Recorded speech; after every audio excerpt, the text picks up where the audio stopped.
years old. I'm from California, near San Francisco. My parents are from China. I was born in America and I came here about 3 months ago. I should probably explain to people a little bit about how I came across you. So Unravel is this Shanghai institution where people come and they tell stories to a relatively small audience in quite an intimate space. The show itself was based around this theme of man up.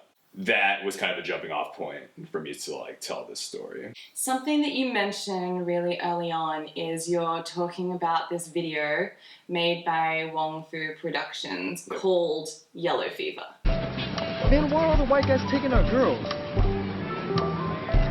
Are you serious? That's very triggering for a lot of people, and I feel like when I was growing up I found it super triggering because my mom is Asian and my dad is white.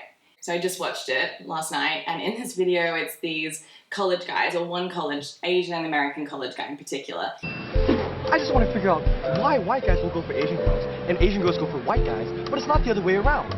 The video came out when I was in 6th grade. Online dating in the last, say, 10 years or so has just become really mainstream. So you can tally it up, and they did, and then they found that Asian men just don't get swiped as much. Asian women do.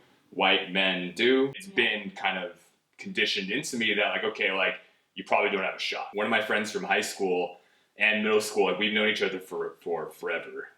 And he kind of went the opposite way that I did. And he said, so you and I have been close for most of our lives, but I think we both have a responsibility as Asian men. I think it is our duty to break boundaries and break stereotypes so more women can see our race as similar to us, not the stereotypically nerdy, soft-ass Asian dude.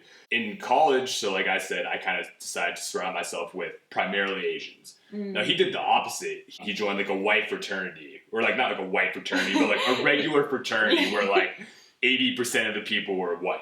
In these circles, he just really started to feel okay, I want people to see me as an attractive man, not an attractive Asian man. The video is called Yellow Fever, but I think a lot of it also deals with something I'd probably term white worshipping. The white guy in the kitchen. My friends, they all of a sudden became entranced by Andrew.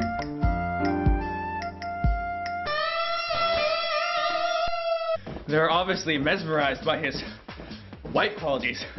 And you said that coming to Shanghai has kind of heightened things for you, and I feel the same way. It's very obvious that a lot of white males here are with Asian females. I don't think I've ever lived somewhere where I've had white male friends so openly say to me that it's very easy for them to date here. Phil, you want to know how it's done? Let me show you. There are so many videos where people will just be on the street with their phone, and then they're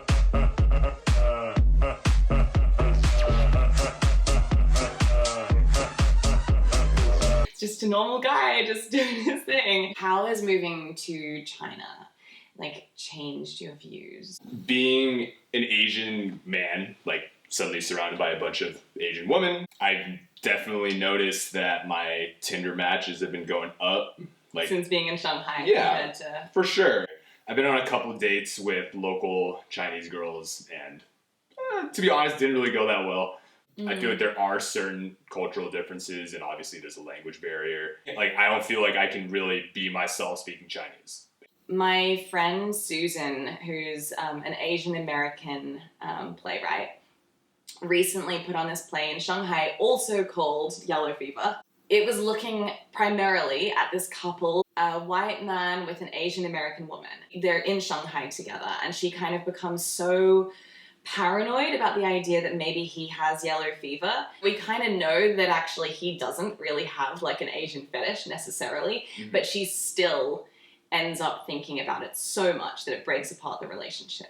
Do you feel there is danger in sort of overthinking these things? It's, I would say, dangerous just for yourself, right? Logically, I know that not every couple is like that, right? It's not the result of an Asian fetish or just a white fetish or whatever.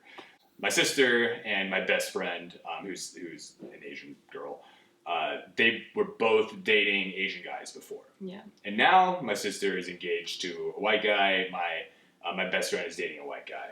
And it's like, when it's in my personal life and I actually know them and they're not just like another couple on like another anonymous couple on the street, like I don't have a problem with it. Like they're both great. I think that you're fully like allowed to talk about something like this because it's a matter of identity, both being Asian, white. So it's like you're very much in like the crosshairs of exactly what we're talking about here. So it's you know like, I feel like what I've realized through thinking through these issues and also talking to you is that there's kind of there's no like obvious solution to any of this. The only thing I can think of doing is just making sure there is as much like conversation and dialogue about it as possible. It really starts with representation.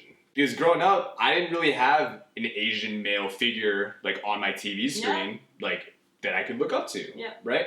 But now if there is, then a lot of people like little Asian boys growing up around the world, like they can see someone and they'll be like, hey, like I want to be like them. Like I don't have to be like what my parents' generation was told that they have to be. I totally get that. And I think that has changed so massively just in the past like few years. Yeah. So 10 years down the line, I hope we're not having this conversation. I think like it's gonna take generations for it to happen. And like even then, like I don't want it to completely erase that whole idea where Asians try to not be Asian, right? And I feel like that's not necessarily the way that I would like to see it go. You know, I think like there's a way to both embrace being Asian but also empower at the same time.